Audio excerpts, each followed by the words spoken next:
Hi friends, welcome to my channel. ఇక అహల్యని బెనర్జీ అనే ఒక వ్యక్తి రౌడీల బారి నుంచి కాపాడి ఇక అహల్యని వాళ్ళ ఇంటికి అయితే తీసుకుని వెళ్ళి వాళ్ళ అమ్మ నాన్నలకి పరిచయం చేస్తాడు.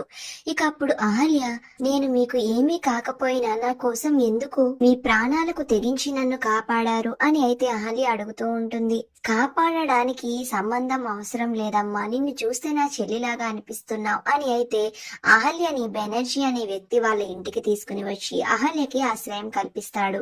ఇక అహల్య రూమ్ లో అయితే కూర్చుని ఏడుస్తూ గుండెలు పగిలేలా బాధపడుతూ ఉంటుంది. అయ్యో, సాయంత్రం అయిపోయింది, ఇప్పుడు బాబుకి ఆకలి వేస్తుంది, వాడు గుక్క పెట్టి ఏడుస్తూ ఉంటాడు, వాడి ఆకలి ఎలా తీరుతుంది, నేను లేనని గౌతమ్ గారు కూడా చాలా బాధపడుతూ ఉంటారు, ఆయన ఎవరు ఓదారుస్తారు అని అహల్య ఎక్కిళ్ళు వచ్చేలాగా అయితే కూర్చుని ఏడుస్తూ ఉంటుంది. మరో పక్కన బాబు ఏడుస్తూ ఉంటాడు. ఇక అప్పుడే గౌతమ్ రూమ్ లోకి వెళ్ళి బాబుని ఎత్తుకుని అటు ఇటు రూమ్ లో తిరుగుతూ బాబుకి జోలపాట అయితే పాడుతూ ఉంటాడు. గౌతమ్ ఎంతలా జోలపాట పాడినా బాబు అయితే అస్సలు నిద్రపోకుండా ఏడుస్తూనే ఉంటాడు. ఇక అది చూసి గౌతమ్ చాలా బాధపడుతూ అహల్యని తలుచుకుంటూ ఉంటాడు.